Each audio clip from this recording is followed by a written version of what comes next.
Magandang araw sa inyong lahat. Ako si Elaine Sigal Santos mula sa Bised Filipino 3-1 at aking tatalakayin ang tungkol sa ulo ng balita o headline. Ano nga ba ang ibig sabihin ng ulo ng balita o headline? Ayon kay Batohanon 2023, ito ang pamagat ng isang balita na makikilala sa pamamagitan ng paggamit ng higit na malalaking titik kaysa sa nilalaman. Mayroong tatlong gamit ang ulo ng balita o headline. Una, upang lagumin o bigyang buod ang balita.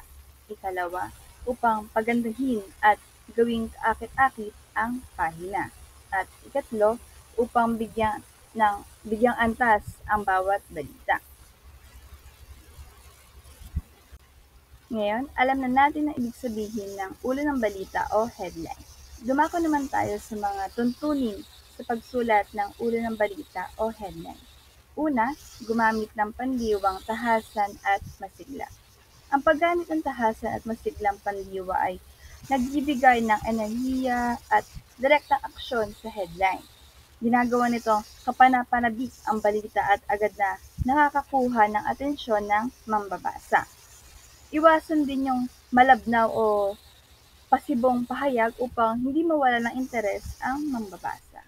Ikalawa, maglagay ng sariwang impormasyon sa bawat ulo. Mahalaga na bago at makabuluhan ang impormasyong inilalagay natin sa headline, dahil ang layunin ay makatawag pansin at mag-udyok sa mambabasa na basahin ang buong balita. Iwasan din yung mga gasgas o paulit-ulit na ulat na hindi nakaka-interes. Ayan. Ikatlo, gumamit ng kuwit sa halip na pangatnig na at. Sa halip na gumamit ng at upang pagdugtungin ang mga ideya, mas mainam na gumamit ng kuwit.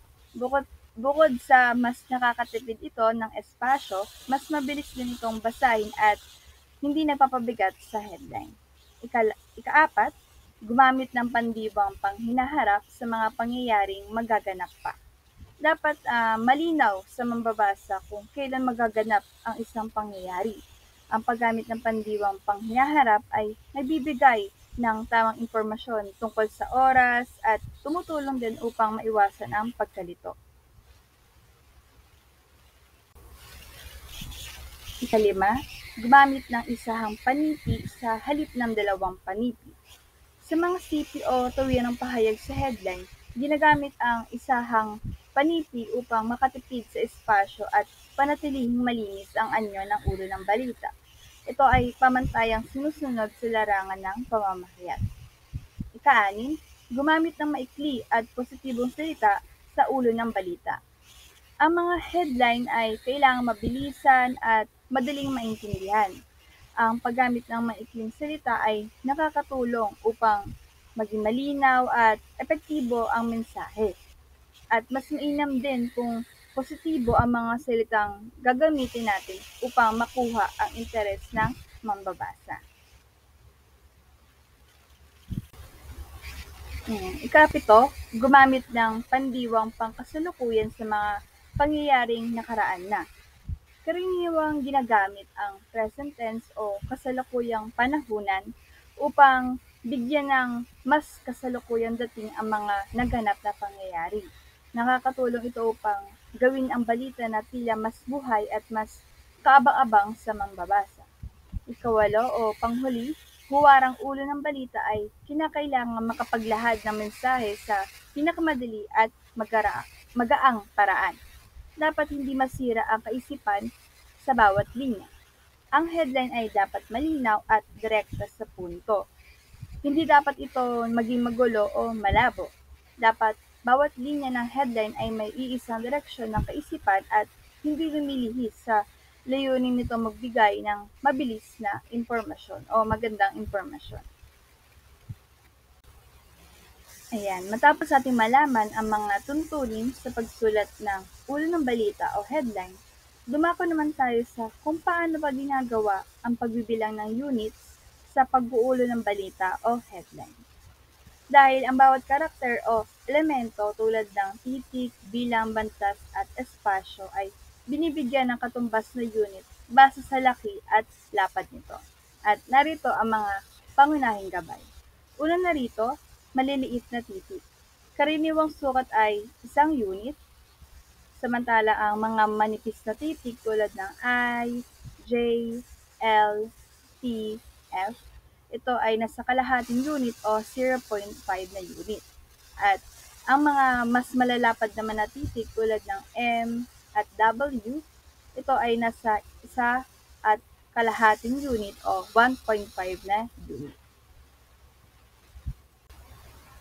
And ikalawa, malalaking titik. Karaniwang sukat nito ay nasa 1.5 unit o 1.5 na unit. Samantala ang malaking titik na M at W ay mas malapad kaya 2 units ito.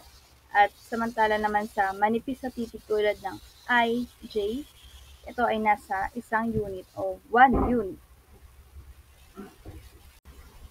Ikatlo, mga bantas.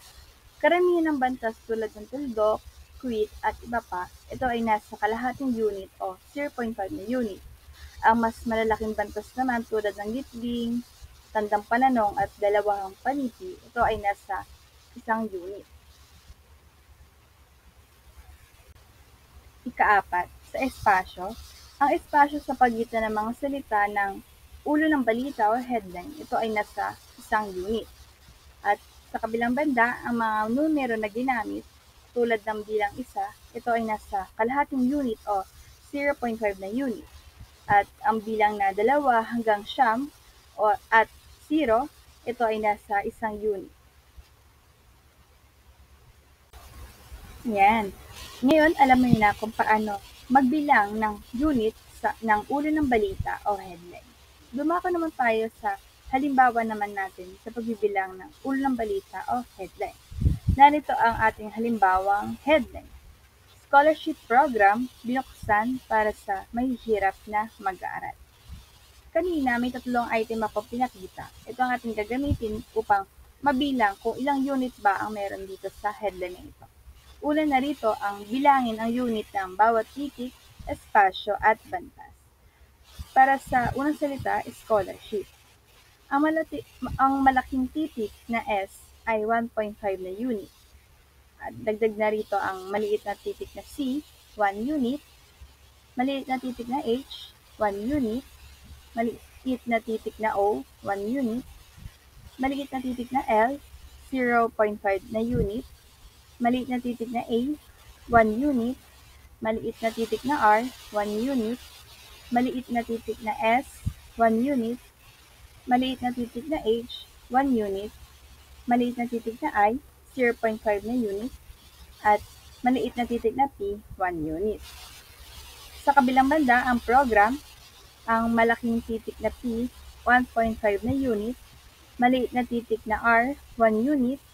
Maliit na titik na O, 1 unit. Maliit na titik na G, 1 unit. Maliit na titik na R, 1 unit. Maliit na titik na A, 1 unit. At maliit na titik na M, 1.5 na unit. At para sa bantas na quit, ito ay nasa 0.5 na unit. Para naman sa binuksan, ang malaking titik na B, 1.5 unit. Maliit na titik na I, 0.5 na unit. Maliit na titik na N, 1 unit. Maliit na titik na U, 1 unit. Maliit na titik na K, 1 unit. Maliit na titik na S, 1 unit. Maliit na titik na A, 1 unit. At maliit na titik na N, 1 unit. Para naman sa para, ang malaking titik na P, 1.5 unit. Maliit na titik na A, 1 unit. Maliit na titik na R, 1 unit. Maliit na titik na A, 1 unit. Para naman sa salitang sa, ang maliit na titik na S, 1 unit. At maliit na titik na A, 1 unit. Para naman sa salitang mahihirap, ang malaking titik na M, 2 units. Maliit na titik na A, 1 unit. Maliit na titik na H, 1 unit. Maliit na titik na I, 0.5 na unit. Maliit na titik na H, 1 unit. Maliit na titik na I, 0.5 unit. Maliit na titik na R, 1 unit. maliit na titik na A, 1 unit, at maliit na titik na P, 1 unit. Para naman sa salitang na, ang maliit na titik na N, 1 unit, maliit na titik na A, 1 unit. At panghuling salita, mag-aaral, ito ay nasa malaking titik na M, 2 units, maliit na titik na A, 1 unit, maliit na titik na G, 1 unit, at ang bantas na gitling, 1 unit, maliit na titik na A, 1 unit, maliit na titik na A, 1 unit, maliit na titik na R, 1 unit, maliit na titik na A, 1 unit, at maliit na titik na L, 0.5 na unit. Para sa pangalawang item, ito ang kabuuang espasyo sa pagitan ng salita. Mayroong 7 espasyo sa headline na ito, kung saan 7 times 1 dahil 1 ang unit sa bawat espasyo. Ito ay nasa kabuuang 7 units. Para sa pangatlong item, ito ang kabuuang unit ng headline. Kung saan tinotal ko ang bawat inad na mga unit sa bawat salita.